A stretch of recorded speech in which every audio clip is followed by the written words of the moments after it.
The biggest winner from the first weekend in November is not the one you think. Bedlam might be over, and that'll be just fine with one side and another era coming to a close sooner than we all might have recognized. This is the College Game Day Podcast for Monday, November 6th. Rece Davis and Pete Thamel here. Great games this past weekend, Pete. Some positioning going on, and I'm not going to bury the lead. The biggest winner of the first weekend didn't necessarily come from the biggest game. It came from one of the more entertaining games, and that winner is Texas. Texas is going to the college football playoff, and I think they all but secured a spot.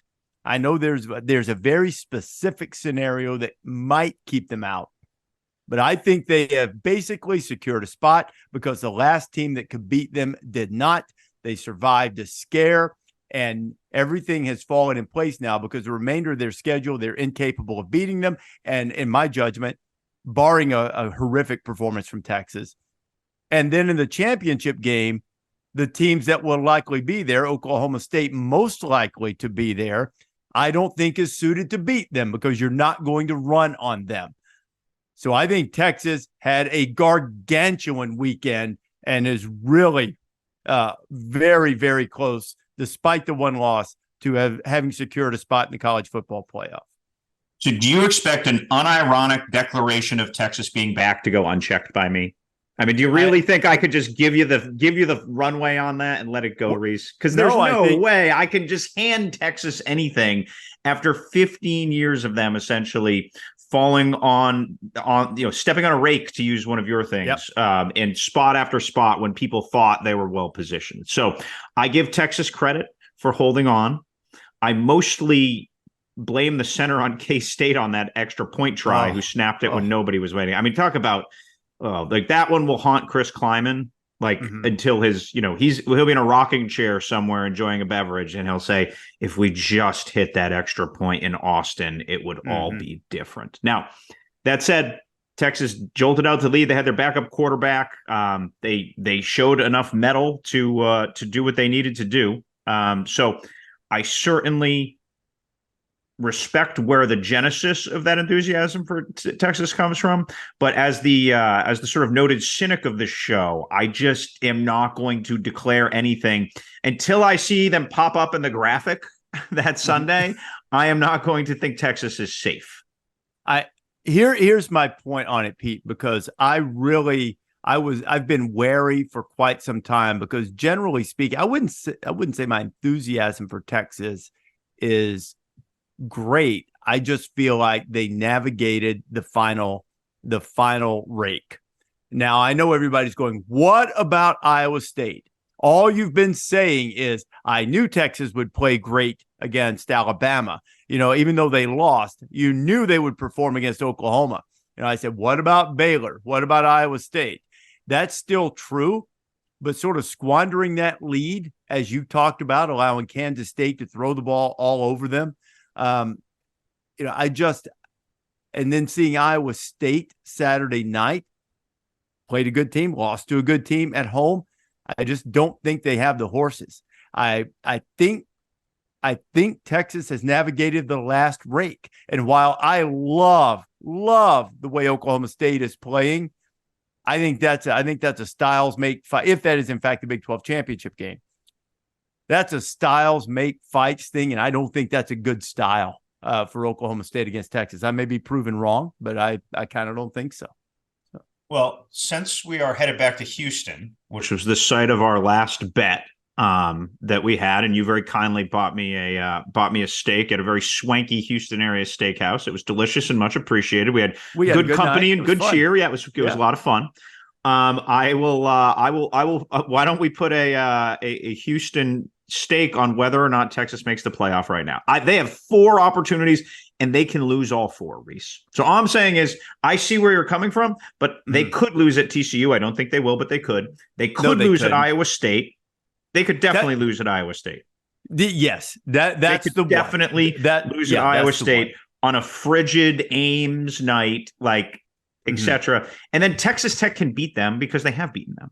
So again, I know the games in the games in Austin. Texas Tech can beat them and has the explosiveness to beat them. And then obviously the big total tight ends, tight games. So all I'm saying is I see where you're coming from. The path is clear. Mm-hmm. Whether they go from that 3/4 pole to nosing at the end of the Derby finish line here, I remain skeptical. So I will put my dinner check where my skepticism is. And if you think Texas is in and I think they're out, I think it's a pretty clear dinner wager. I will accept the wager, and I will give you this caveat. I'm not sold on them. I'm sort of going with rhythm of the season. That was a game that they really tried to give away, and were fortunate that they didn't. Kansas State.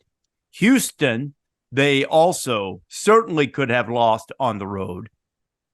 They really got a break in that one from the official on third down on Houston's last drive. Maybe they don't let them score anyway, but they got a gargantuan break. So I'm kind of looking at it as rhythm of the season, Pete, more so than I'm saying Texas is great. I'm not rhythm of the season. To get through one, you've got to navigate. If you're good, and I think they are good, you've got to navigate a couple of pitfalls. They got a break at Houston. They got a break when the snapper snapped it off the holder's face mask against Kansas State. And they kind of got a break with Kleiman not extending the game with the field goal, though I didn't hate the call. I would like to have seen, you know me, I would be too predictable, I guess. But when you're all or nothing, I like to see something that creates confusion, especially if you're a little bit outmanned up front, as I sort of think that even though Kansas State's offensive line is really good, I still think Texas maybe has a little bit on them, athletically with their defense versus their offense. I like to see something that creates a little more confusion so that maybe you get it. Yeah, something you have options and you get it easily instead of it just being, we're going to execute needing 4 or 5 yards to win the game. I like the bravado of trying to win the game right there. You have a chance to win the game with one play. Maybe I would have gotten a few more options out of it, but great game. It's easy to second guess a play call that's stepping on a banana peel, essentially, because that's what that play was. Will Howard backpedaled and stepped on a banana peel. Yeah. But rolling him out and using his legs as a weapon as they did during that game, I think makes a lot of sense to me for that. I don't think they put him in the best position there. I didn't love the call. I wasn't like vehemently against it like some people were. I would love if Marissa Dowling, who's our talented game day statistician, or someone in our universe could quantify the number of plays like in the last 5 years where coaches have said, I'm going to win the game here, as opposed to attempting to tie it, and what the percentage that they hit on those plays was, like the 2 to win in overtime, the 2 to win at the end of regulation, etc. I would guess that it's less than 50%. That's purely anecdotal. Yeah, I don't know that, but I still think, especially if you're an underdog, going for 2 in the second possession of an overtime before you have to is almost always a no-brainer. Just do it. Just try to win the game right there. Arizona comes to mind against USC. They didn't do it, ended up losing. I would not have minded them, even though as I said, I like the attempt to win the game, but I wouldn't have minded had they kicked the field goal because they weren't on the 2. That there was a little sizable chunk of real estate to gather there. They hadn't been productive as productive as they had hoped on third down.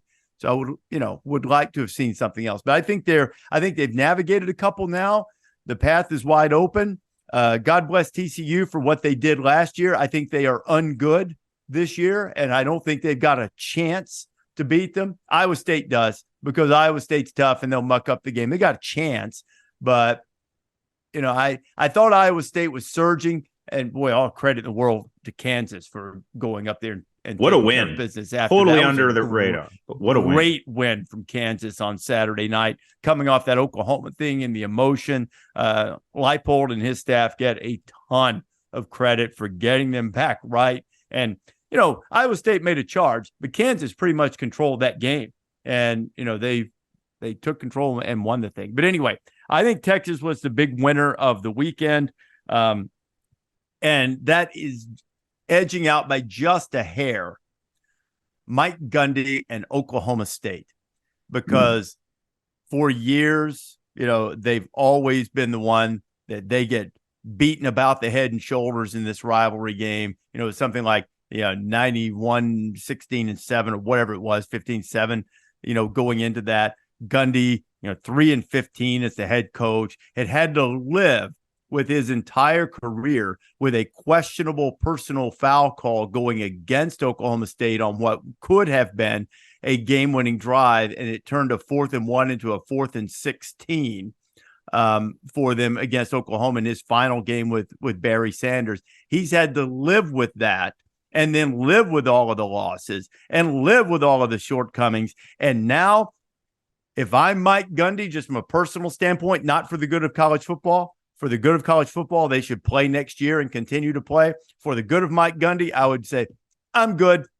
I'm living with that one. I'm living with sending you into the SEC with a big fat L beside the last game in Bedlam. And if you guys want to play again when I ride off to hunt rattlesnakes or whatever it is that Mike's going to do, go fishing, in the ride four-wheelers in the aftermath of his coaching career, go ahead, play. I'll come back and I'll sit around, as you say, enjoying a beverage, and I'll tell stories about how we sent Oklahoma to the SEC with a big fat L, and we took the goalpost and we threw them in the Theta Pond, and pistols firing. Go Cowboys. That's what I would do if I were Mike Gundy, if I were operating solely in the best interest of Mike Gundy and not in the best interest of college football.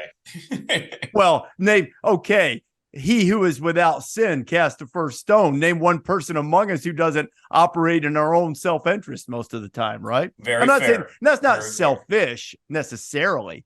Can be, but doesn't have to be, right?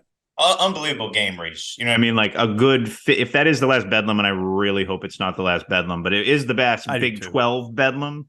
Yeah. And I thought it was just sort of a fitting, emotionally volatile twists and turns. It kind of had a little bit of everything. I really, really enjoyed watching that game right down to the end.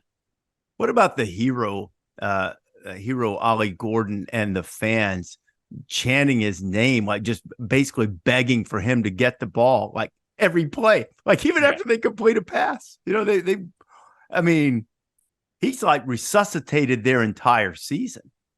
So that Friday night, they're playing K-State. We were in Dallas, I want to say, because I remember watching it on TV in the hotel that night. Mm-hmm. And I thought K-State murdered them last year, 48-0. I mean, it was one of the most just distinct thumpings. If there's one thing about K-State from last year to this year, they have a lot of the same personnel, right? Mm-hmm. Like they're very similar. And that's 2 or 3 weeks after South Al went to Stillwater and just completely thumped Oklahoma State. I didn't think Oklahoma State had a prayer in that game, Rece. Like, not a prayer. Now, that was a weird, ugly, funky game, if I remember it right. But Will Howard threw a bunch of interceptions. Yes. I think you do 3, if I recall. Yes. I think that's right. You want to talk about everything turning for a program? Because if K-State replicates what they'd done there, we're talking about, like, boy, Mike Gundy, again, in trouble is a lot of words. He's got a lot of length and security on his contract. But boy, they are in a spiral at that point, because they ended last season really poorly, and at that point they wouldn't have started this season with any life to them. Obviously, there's that Big 12 schedule for them was unforgiving until this stretch now that they have, which is actually fairly easy. So no, I can't recall in recent seasons one singular player emerging. Now, Ollie Gordon was a good player coming into the year, right? But he wasn't on any all-league teams or anything like that. Like, he wasn't a household name. Just one player sort of emerging from the roster to completely save a program. It's been a remarkable, remarkable story. The Weekend Review is brought to you by Dr. Pepper. It ain't college football season without the delicious taste of an ice-cold Dr. Pepper, the one that fans deserve. So that was a fascinating game that unfolded there. Thought Missouri acquitted itself well in fighting Georgia in the afternoon. But, man, those two primetime games Saturday night, and I was fortunate enough to be up in the Thunderdome with all of the Pat McAfee guys watching the games, and we did the MegaCast, which just an absolute blast. Those Tell guys me a little bit about that. Like, unbelievable. It's you've done a lot in your career, Rece. There aren't a lot of firsts, right? Mm-hmm. There aren't a lot of times you're walking into something at this stage in your career. You're 30 years in as a pro, more than that probably. Like, what was that like to do something like that for the first time? It was, it's funny. It was, first of all, it was really fun. It was very organized. Ben Ward produced it and did a great job. Pat has, remarkable vision of how things should look so that it's in keeping with his show. And my thought on it going in was that, they wanted me to move us in and out of places to contribute, but I was trying. I don't know if I succeeded in this regard or not, but I wanted to be very cognizant to give those guys their room because they have remarkable chemistry with each other. They have a feel and a vibe on their show that is wildly successful.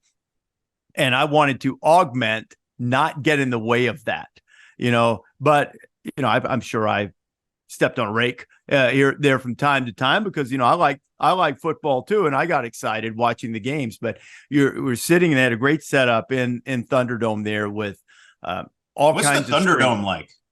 ThunderDome is great. I think it used to be a church building or church gymnasium, and now they have converted it. And you walk in, and it's a basketball court that's great. Then off to the left, there's sort of like a command center. There's a kitchen, another place, to like plug in laptops, sit at a bar thing, look at to be able to put food and drink or whatever you have in your laptop, and then screens up in front of you, huge screens. So all the games were on up there when we went over there.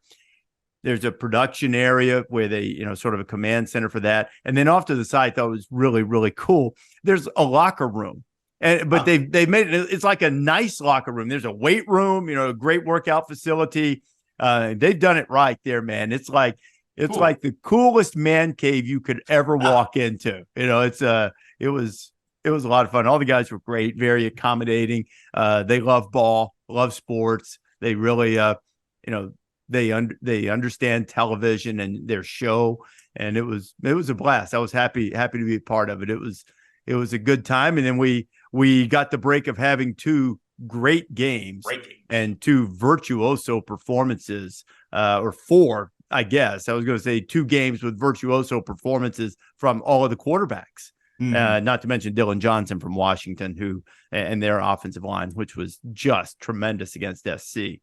But it was a good night, and those two games were really sensational. Yeah, no, it looked like a lot of fun. I watched probably the first 20 minutes solid just to kind of get a feel for it and to see it. I saw you're jumping right into Tulsa, Charlotte in the grit of overtime there for your guy Biff Poggi. And I like the vibe of just like popping in and out and everything. And then I got caught in the 4-box for a little while there because I was watching, there's obviously two elite games played at a high level happening. So I kind of would pop on that on YouTube TV for a while, and then pop back and kind of see what you guys were doing going through. And a lot of fun. Like, I feel like that idea is overdue in college football and could really work. Yeah, there were some other things that, I don't mean to speak out of school, but Pat immediately, because he's got really good sense business wise, some things that would change it up. But this came together very quickly, and I was really impressed with the way it was produced, the way it was organized, by all of the crew in the ThunderDome and everything that they got done in a really short period of time. And I think as that idea moves forward, which hopefully it will, that there's some things to improve it. Because I think pulling something together basically in a week, roughly pulling it together in a week and executing it hopefully as well as we did. We certainly tried, and I think we were, wildly successful. We'd go back and say there are a lot of things that you can do to enhance this and make it better along the way, which kind of stands to reason. When you have a little more time to organize, plan it, all of the types of things you need to do. So I think it's an overdue thing too. And, we did get encouraged, maybe not to turn around some of the highlights quite as quickly as we were, because, you can go live to all of the ESPN properties. And that was one of the things on social media that people were concerned about, that they weren't going to be able to keep up with LSU and Alabama, or Michigan and Purdue, or whatever the other, BYU and West Virginia. but we were able to do it. You just can't do it live. And, we were encouraged to be a little less good or a little less aggressive, because we were really good there for a while at getting some of that stuff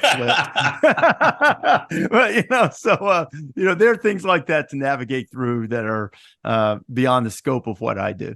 So that's very fair. It is much like our friend Pat to certainly push the limits on things, right? Pat's well, we were all for it. I mean, sure. I've always wondered about this, and you followed the TV rights things for a long time, and I've been in it. Although I will easily confess that doesn't fascinate me like the content. So I'm not, deep down in the weeds. But like, for instance, the NCAA tournament and CBS in the old days, and now CBS and Turner's insistence on limiting the amount the amount of time that you can spend on highlights is asinine to me. Because if the games have to be over, it's so preposterous. Because if somebody's watching Sports Center or any update on ESPN, or they happen to be flipping by, and you show them a 7-10 game going on that maybe they have zero interest in, and just you went show to them overtime. Show them a highlight, going to overtime, or they've got staying on Sports Center. Yeah, they're going. No, they're going. I'm not right to it. They're going right to it, and I don't understand. I understand you pay a lot of money for exclusivity, but if you're not broadcasting it live, you still have the exclusivity. What you're getting is a free invitation from someone else. Hey, you should go over to True TV or whatever it is and watch the end of Fresno State and Iowa or something. Somebody just hit a fadeaway three. Look at this. They're headed to overtime in Boise. Yeah. Sports fan, I think you and I are aligned in this. Like, when I see Paul Papps, tweet snug late, I'm flipping my channel to where it's snug late. Like, that's, I hope every listener of this podcast is the same way, right? Like, that we're just sports fans and we want to see good endings, good games, good finishes. And that's the beauty of the red zone concept here, is I would not have watched the end of Charlotte Tulsa, right? Like, it probably just wouldn't have been on my radar. There's too many things, but there it is. And I'm like, whoa, what's going to happen? We're all sort of hooked on the finishes. Ryan McGee is getting ready to join us now. And as Ryan joins us, I want to bring up one thing. USC finally made a move on its defensive coordinator, Alex Grinch. Lincoln Riley doing what appeared to be inevitable to most for the last several weeks and removing him as DC. And you can quibble, or not even quibble, you can criticize, and rightly so, their lack of ability to get people on the ground tackling. You can criticize, and you should, the fact that Washington gained about 7 million yards before contact just running the football from a team that runs the football less frequently than just about everybody, and yet they ran it on you. And you can also say his schemes aren't good. He doesn't have the right guys in the right positions, all kinds of XO personnel, philosophical things that you can criticize Alex Grinch for. And while this might not be fair, the most justifiable reason to fire him came on a clip that is circulating in social media. And sometimes that can tell an incomplete story. I want to offer that caveat. But he is giving instruction to the defense at some point in the game, and then raises his hand in the middle as if to get everyone to join him. Everybody, on three, win, defense, whatever they say, fight on. And everybody left him hanging. Everybody. And it was, it could have been that they were fatigued. It could have been that they were demoralized. It could have been that it wasn't intended to be a slight. But you saw that and you're like, he doesn't have them. Even if they like him, and the players did a great job earlier in the season saying, hey, we're not making plays. He's doing fine. He's putting us in position.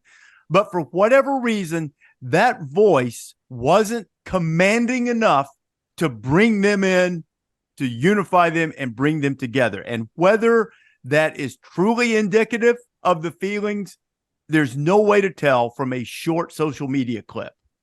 But it does show that everybody wasn't marching to the same drummer, and everybody wasn't unified, and everybody wasn't responding to that voice. And when that happens, regardless of a coach's acumen, regardless of how much you want to be loyal to him, you have to make a change. Now, it might be too late, and I don't think I'm breaking any big news that it's a justifiable change for USC's defense. But seeing that little clip, I was like, man, I feel bad for him, because you know Pete better than I do, and Ryan too. There was a time when this guy had a really stellar reputation as a defensive guy. I hope he can recapture that, because I certainly don't wish him ill. But it just wasn't working, and they had to make a change. He turned down a Power 5 head job at one point. He was like a coveted enough guy in the in the coaching space. I'll say this quick, and then we'll welcome in Ryan McGee. If you make a coordinator change at this point in the year, you are not going to change radically schematically. All right. You are not going to have someone come in and install some great scheme and transform your program. What you have to weigh is, does losing this guy on their staff, who is usually the most experienced, the play caller, which is just a system thing that has to get ironed out, will that body being gone cause your group to be galvanized and energized? So it is at this point, firing Alex Grinch at this moment of the season is a motivation tactic to try to just get the team to play hard, because they clearly, the schemes have clearly failed them to some extent, right? The sum has not been greater than the parts there, right? But if you're going to make that move at this point, you are doing it either to pacify your fan base, which wanted him gone after last year, A, and then B, to try to just energize your team to play harder. And I think we could all argue they could tackle better and play harder, right? I don't think you need you don't need to be Dr. Z to see those two things in that. Yeah. That was a solid Dr. Z drop right there, by the way. But to that point, sometimes as a sports writer, you are accused of reading way too much into those things, right? You know, the body language and how they react to each other. But I'll say this. I was on the sideline in Oxford, Mississippi on Saturday. And when Ole Miss had gotten up a couple scores and A&M had a pretty egregious personal foul, I stood on the Texas A&M sideline and thought, okay, now we're going to see these guys are done. Like, they don't want to be here. You know, we've heard about this collected roster and all these transfers and NIL, whatever else. But they played so hard in the second half that I thought, okay, they want to play for Jimbo Fisher. And I don't believe that going into that game, no offense to Jimbo, that's not what I would have predicted that I would have seen. And so I think you can absolutely, rely on these videos and rely on what you see with your eyes, because at the end of the day, it's still a group of teenagers, and they either like the teacher or they don't. And at this point in the year, when we're, 2-3 games from the end of the season, regular season, I think you can 100% look at those things and let that tell you something about what's happening, because I mean, it is what it is. And so, yeah, I'm with you, Rece. I get it. When I saw that video, my first thought was, well, I hope that's out of context. But then when I started looking into it, I don't believe that it was. So it is what it is, right? Yeah. So let me ask you about that egregious personal. It was Shamar Turner, right? That got that had the Mitch Kupchak moment there and got thrown out. You can follow along here.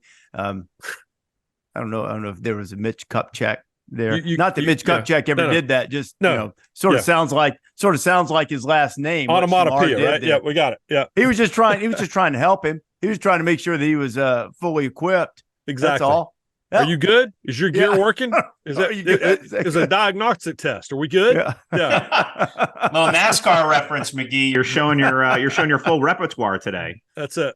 I'll get some angry tweets about that later. But no, that was an interesting game because that's an elimination game for Ole Miss if they lose that game. Mm-hmm. It wasn't.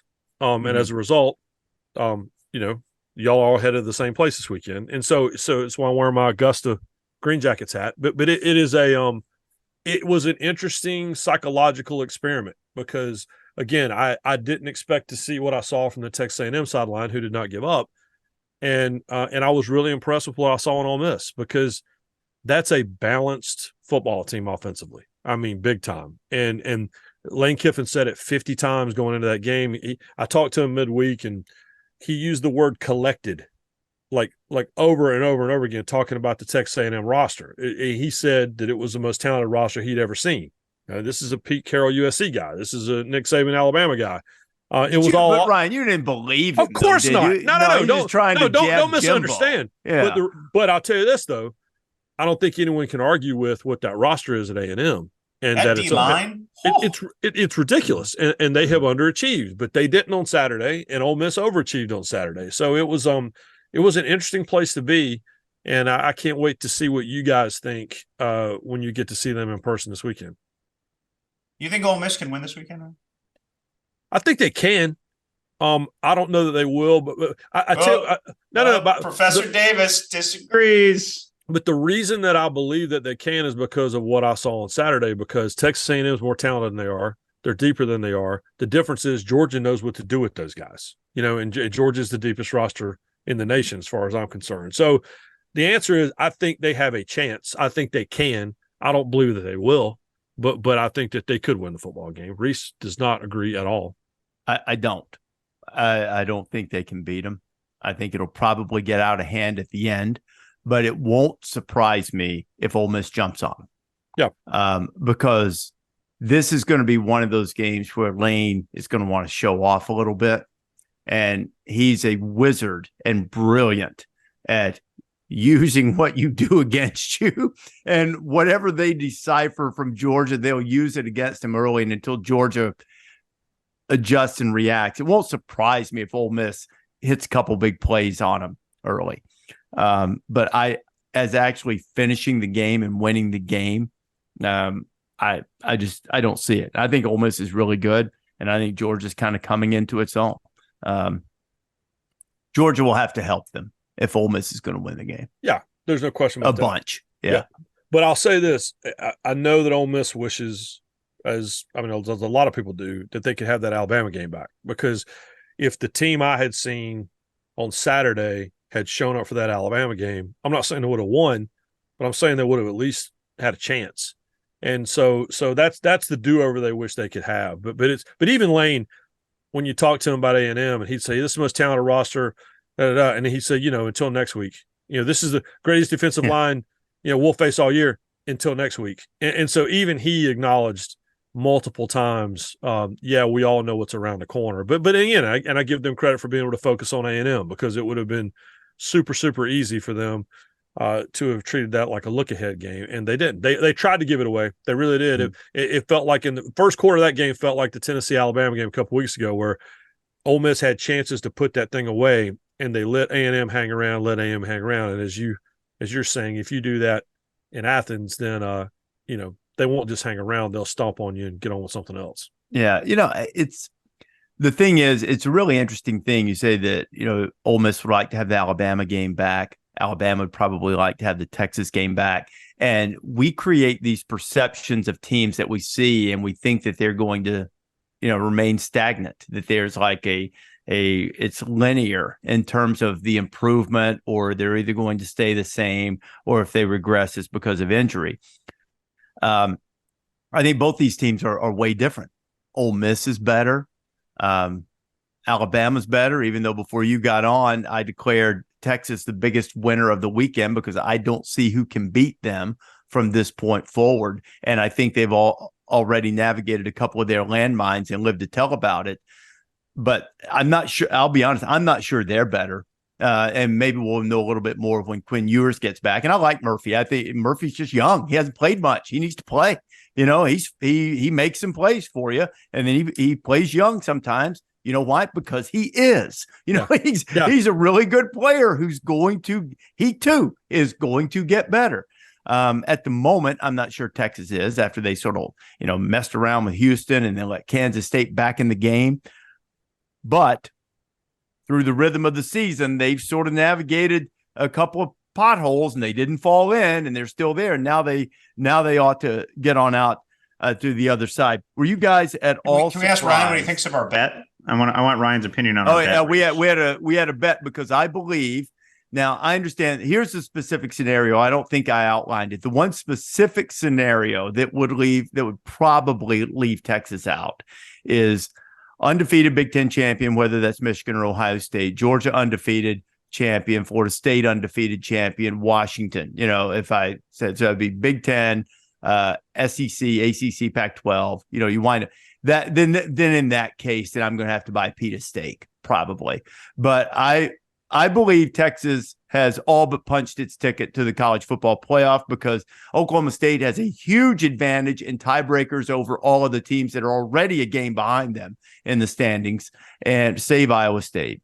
And I just don't. I think it's a bad matchup in the championship game, and I don't really think even the trip to Ames. I don't think there's a team in there that can beat them, and I think they're going to wind up with a spot in the playoff.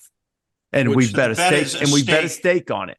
Okay, he has Texas in. I have Texas out. You have Texas out. Well, and it's. I applaud Rece Davis for taking this bet because there's too many. I can come up with too many timelines that don't have them in the playoff, and there's only one. It's Avengers Endgame. There's one outcome that puts them in the playoff. Everything else, I think, keeps them out. Wait, why do you say that? I think there's one that keeps them out, and it's the one that I acknowledged. I mean, other than falling in a manhole and losing, but I mean, if they win their games, they're getting in. Absent the scenario I just laid out, right? Yeah, I'm betting on the manhole, by the way. I'm not betting on just like all the history on it. Well, that's it too. Give me the manhole for 800, Alex. That's what I'm. So it's been a manhole program. So what are our wild cards in this? It's Gundy, who's the greatest wild card of them all, right? By the way, they got to go to TCU this weekend, and I understand TCU is a huge disappointment. Ungood. I get all that. But there's Ryle's offense always gives you a chance. I'll just say that. I don't think they're going to win. But that you will lose games you shouldn't and win games you shouldn't in that offense. We've seen it for almost 2 decades. There's one game that TCU has been watching film on since probably February, and that's Texas. And so if there's one game they want to win, it's that game. They're the ones. We all know Dykes well enough to know that he will literally pour everything he has into this game. And he's still apologizing to everyone for losing to Colorado week 1. but the point is, I don't know. After watching Texas A&M and talking so much about the history of Texas A&M, and this is what they always do, I kind of feel that way about Texas, where I don't know how they're going to screw it up, but I think they could. And the problem is that I think there will be an undefeated Big Ten champion, and I think that there will be an undefeated Florida State. And I think that there's a pretty good chance we could end up with an undefeated Georgia, especially if they get out of this weekend. And so the room starts to get much, much smaller for them at some point. And everybody still seems to think that Michigan's the greatest team in the world. And they've literally played everyone in the bottom 10 up to this point. You're talking about improving.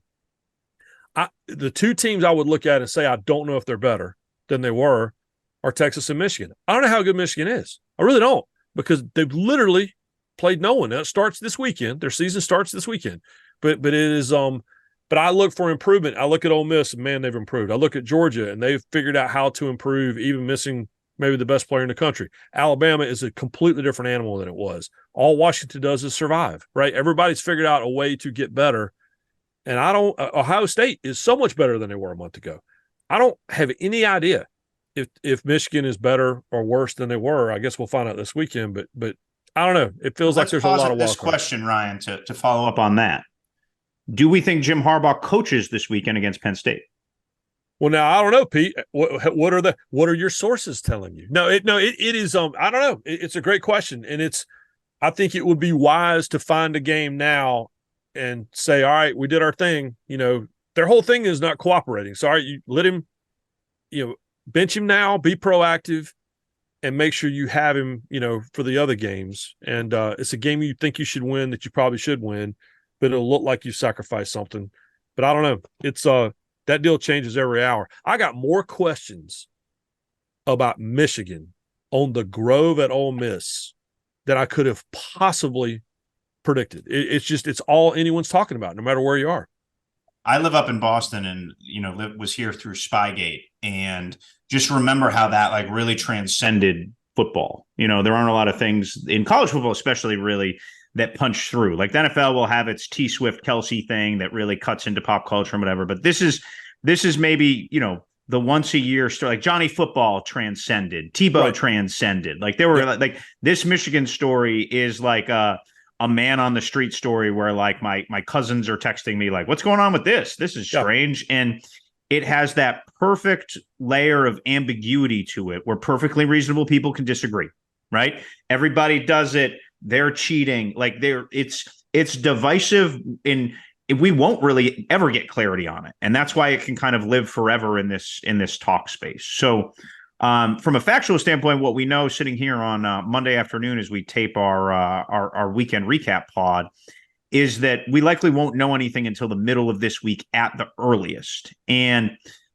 from what I have heard from Michigan and Harbaugh's side is if the Big Ten does come with a ruling on something, which is likely to be a suspension of Harbaugh, which most people around the Big Ten expect to happen, that Michigan will push back. So the interesting part of this story is we could really just be starting, right? Can you imagine if there's an injunction to let Harbaugh coach on Saturday? I mean, we're talking now about things that really, really are big. And again, that's a hypothetical, but if you are going to push back legally, that's where this goes. And I think it's really interesting. It'd be a really interesting test of how the Big Ten rules are written, like obscure sportsmanship rules that were meant to like fine Bobby Knight, God rest his soul, 10 grand for throwing a chair or whatever, right?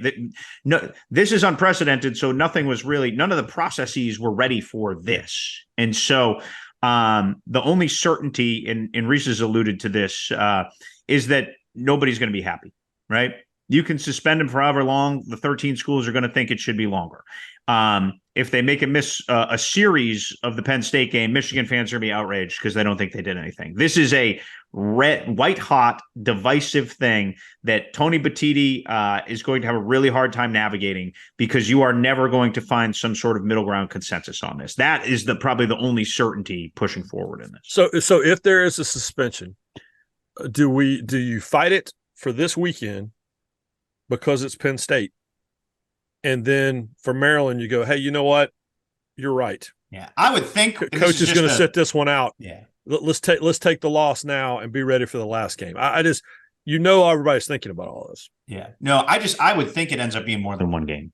Yeah. Just considering the stakes, considering the schematic advantage that the coaches and athletic directors have relayed to the Petiti and how they think of it. And again, what has guided this and really been one of the fundamental backbones of this story is that when this information was presented to the NCAA the week the investigation started, my sources indicate to me right away that it was strong and powerful evidence. And then if you look at how the story has unfolded, Ryan, that's unfolded. Okay, the Big Ten warns Michigan State about the sign stealing and then makes a statement. Again, I've said this a few times, but when a league comes out confirming publicly an investigation against one of its, flagship members, they're not doing that off of the GA told the corners coach that the guy could have been. Right. No, they had hard empirical evidence, and everything that's guided this so far has indicated that the initial things that they were told and what they've been operating off of, that have some serious clout to them, some serious empirical, irrefutable evidence. And so, and it has operated since then like that's the case. So it will be very interesting. I think I'm going to be learning a lot more Latin here in the next few weeks, though, because I don't think this goes quietly. There's a big picture aspect to this with Michigan. First of all, on the field this season, they haven't played a single soul that can fog a competent mirror. No. So we don't know if they're any good at that level. We know they're talented. I voted them number one in the preseason. I suspected they had a chance to win the national championship, and I still do. But these types of issues are galvanizing until they're not, because there is an institutional feel at Michigan particularly, and some other institutions as well, that when something negative is swirling about them, even if it was created within your own walls, the first thing Michigan likes to do is draw up all of the drawbridges and have the castle surrounded by a moat. And you make sure that nobody gets in and you're not letting anybody communicate outwardly. You're limiting the access. That was fine in 1971. Right. But in 2023, it becomes a little bit different for a number of reasons. One, when you get internal like that, maybe before long you get hungry and you start eating your own, okay? And you start destroying yourself from inside, whether it's worrying about what someone has said, written will do if we allow this person a microphone. The other thing from a big picture standpoint going forward is if you become so circle the wagons, close the gates, make sure no message gets in here or gets out other than the one that we want, you start bringing into question who wants to be part of that. And if you don't think that James Franklin and Ryan Day and Kirby Smart and whoever else that recruits against you aren't saying in this world where players are brands and can make a lot of money, Michigan, man, you better step up with a big check if you're going to offset limiting all of the access because you're afraid of what might get out or you're afraid that someone's going to say or report something negative on top of what has been said, or you're afraid someone's going to misspeak or say something in a way that maybe you would prefer that they didn't. You now bring in the next wave of Wolverines and call into question with people getting in there saying, you sure you want to be a part of that? You sure you want to be a part? So this is not just about whether Jim is suspended for the Penn State game or suspended for Penn State and Maryland or the rest of the regular season, or they go to court and win. This has ramifications for how they're going to run their program, how it's perceived, and who they can get to come inside that wall. Because guess what? You draw up those drawbridges and leave the moat full of alligators around. Okay, nobody gets in. That means nobody gets in. You're not giving the same type of access that everybody else is giving.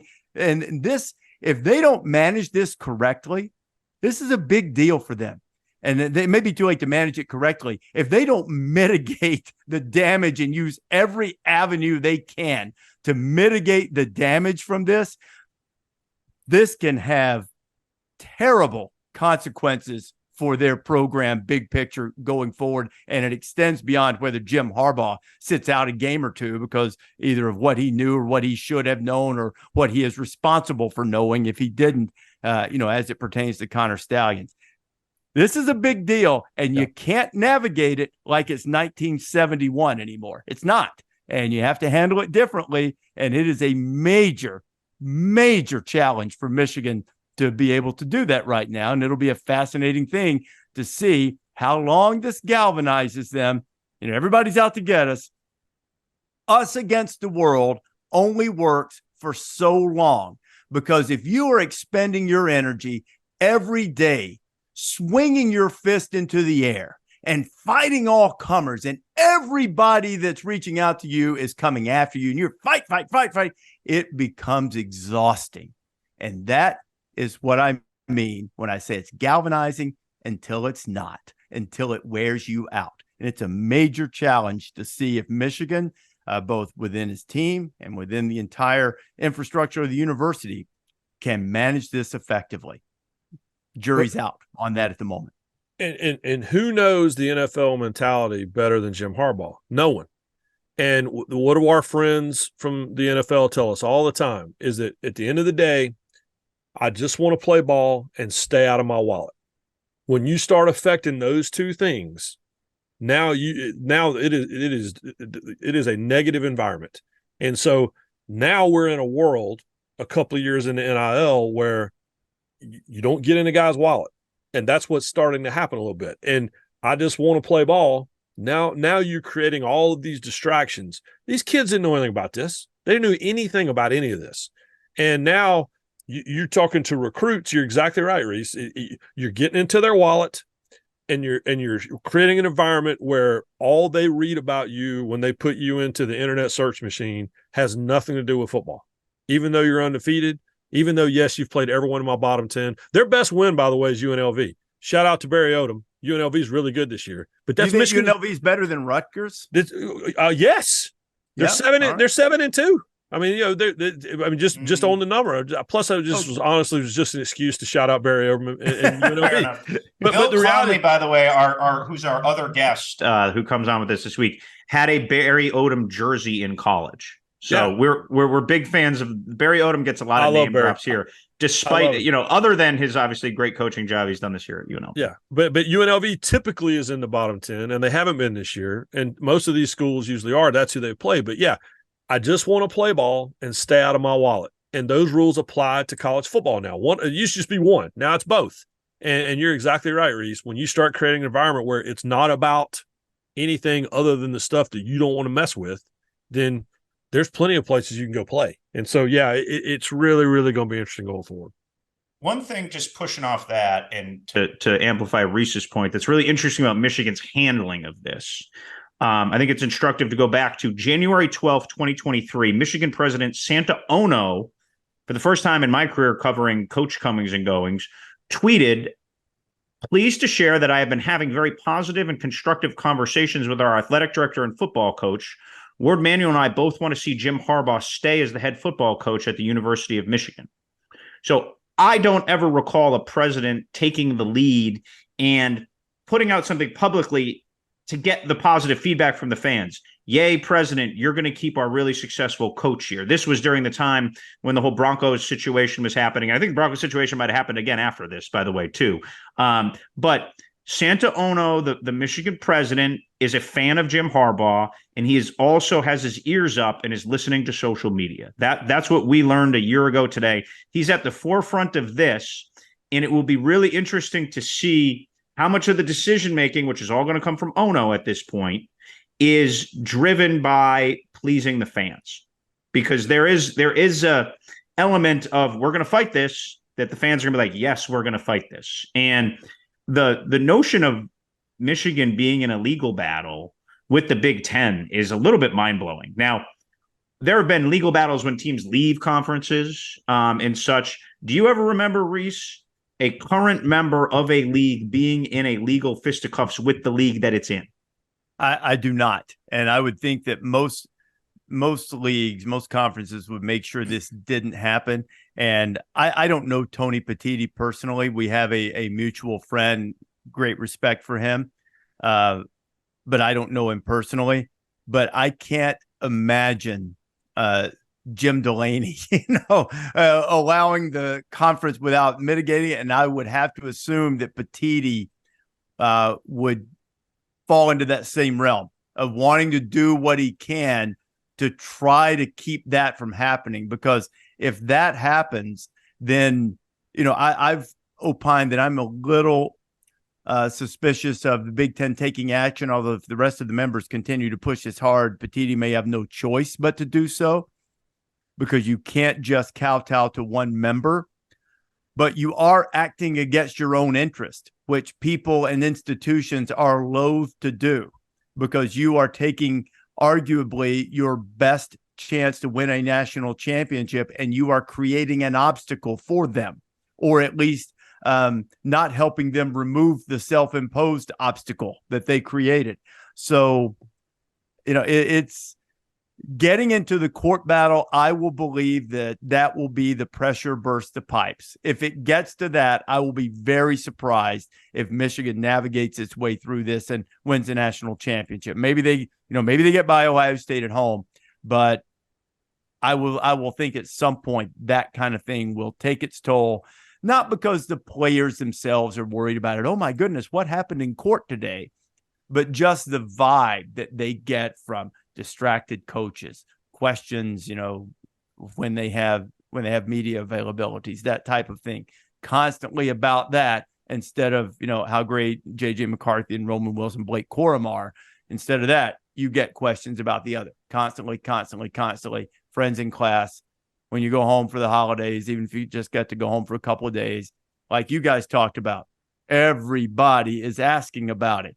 Imagine if you were in it, which, Pete, you are, but you're in it in terms of covering it. What if you're in it and you're involved, and then you constantly are asked about it? And when you aren't asked about it, you're wondering if the person talking to you is wondering about it. That's human, and all of those things kind of weigh after a while. Even I'm not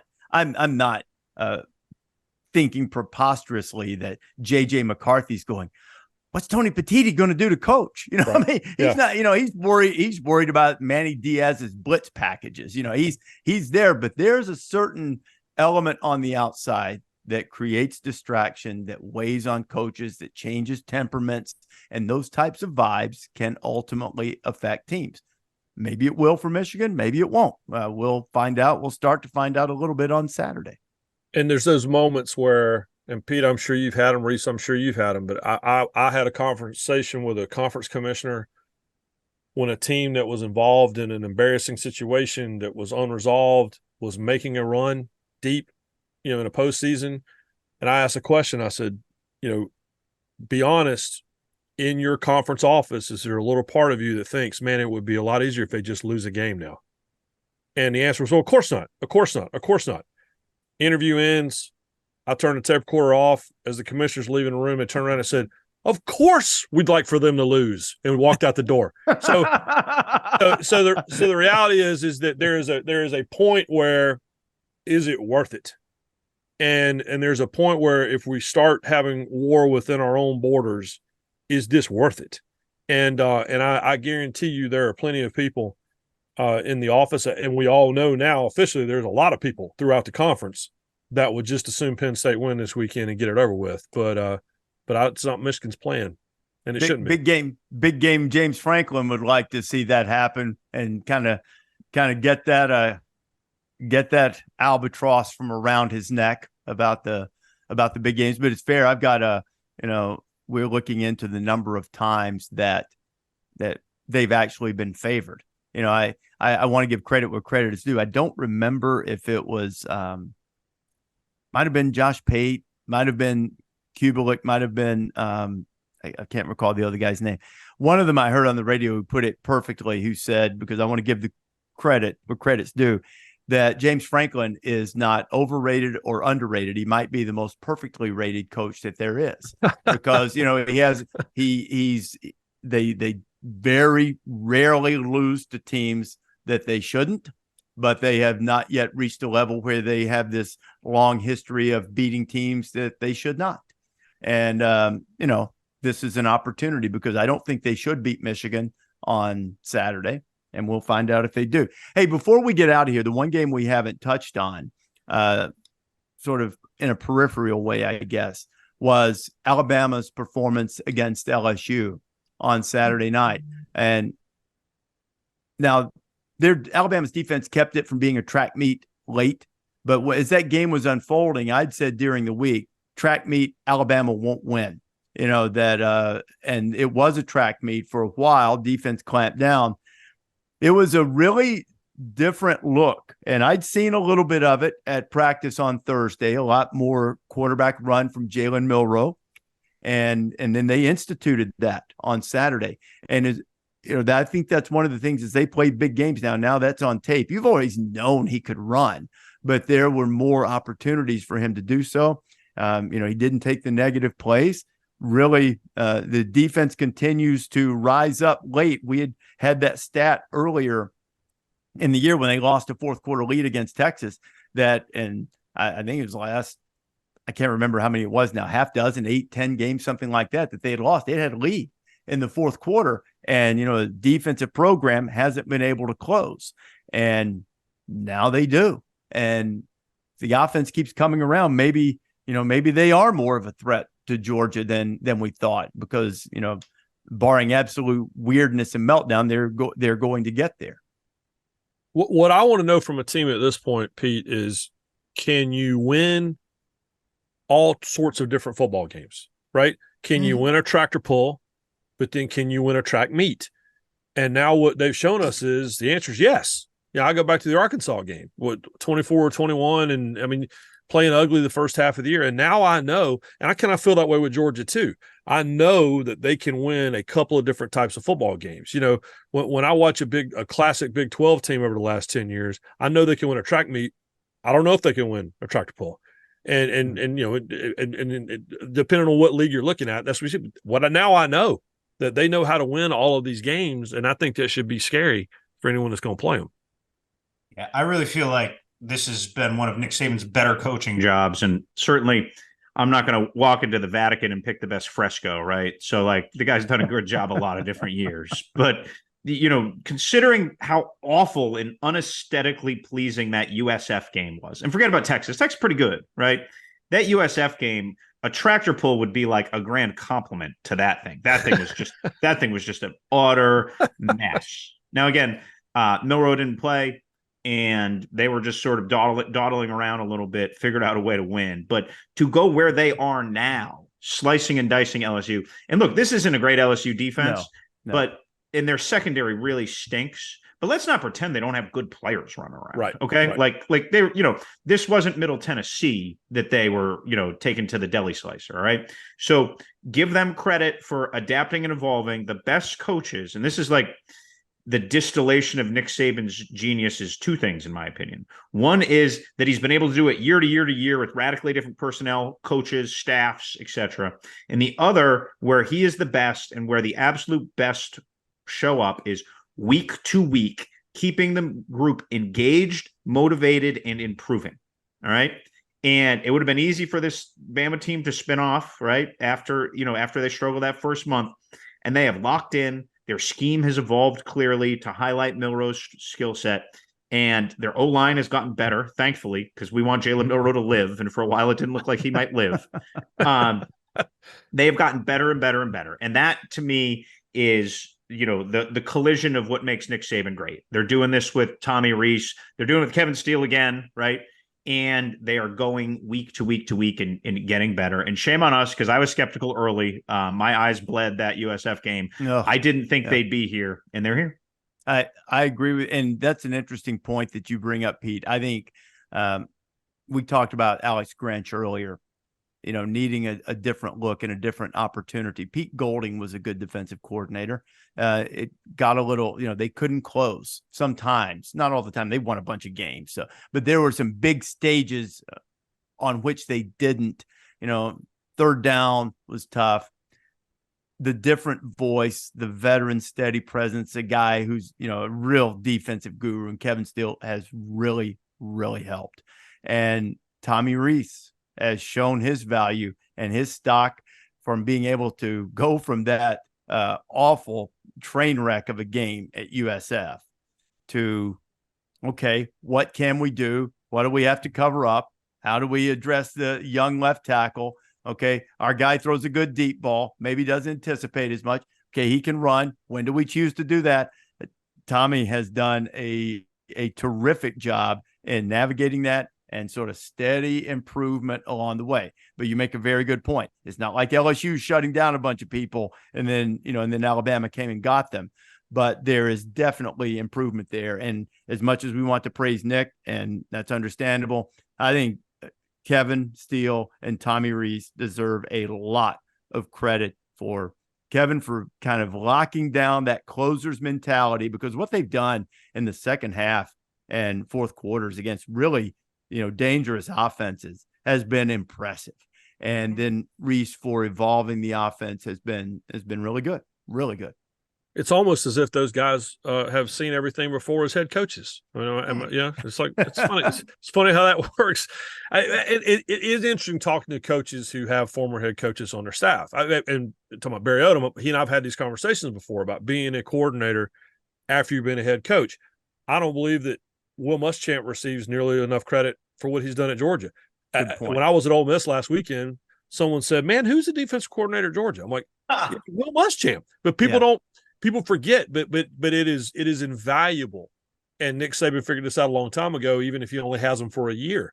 It's invaluable to look across the room and go, well, you had this situation at fill in the blank here. What did you do there? But then it's also just as valuable to have guys on the staff who are willing to look at you and go, well, you're Nick Saban, so this is what I thought, but what do you think? Because the problem is when you have former head coaches on the staff, a lot of times it doesn't work because they all they want to be is head coach again. And so the just add it to the list of what we all love about him, which is the ability to assemble rooms like that and the ability to, know when to apply pressure and know when to trust them because of their experience, which is why you hired them. So, yeah, I'm with you. Steele in particular has always been a fascinating figure to me anyway. And to see what he's done is it's remarkable. Guys, it was a fascinating weekend for sure. A lot of fun. And Ryan, a belated happy birthday. I'm glad you and Marty Smith got a lot of free beverages. Best drink in the Grove. What was your best cocktail? We barely got cocktail. Out. So you know what? There was a guy, the famous centerpiece building at Ole Miss with the columns and the whole deal. The only one that wasn't burned down by Union troops, by the way. But he had this dispenser he'd built. His name's Ty. Is right off the Grove, a dispenser he built that resembled this famous, columns. And he and his friends vote on what drinks to put in them. And he had some sort of, he had a really inappropriate name that ended with On the Grove or In the Grove. And it was delicious. And all I know is that Marty drove us to Memphis because I was not. when Ryan woke up during the 4:00 window of NFL games on Sunday, it was really good. Ryan, Pete, always great, fellas. Enjoyed reminiscing about this past weekend. Glad you had a good birthday weekend. And we will be back on Wednesday to peek ahead to what is another great slate of games. Penn State, Michigan, Ole Miss, Georgia, Miami, Florida State. Where might that rake be for teams to step on? Talk a lot about that on Wednesday. Thanks for listening. You can subscribe to the podcast and never miss an episode, or download us wherever you prefer to get podcasts.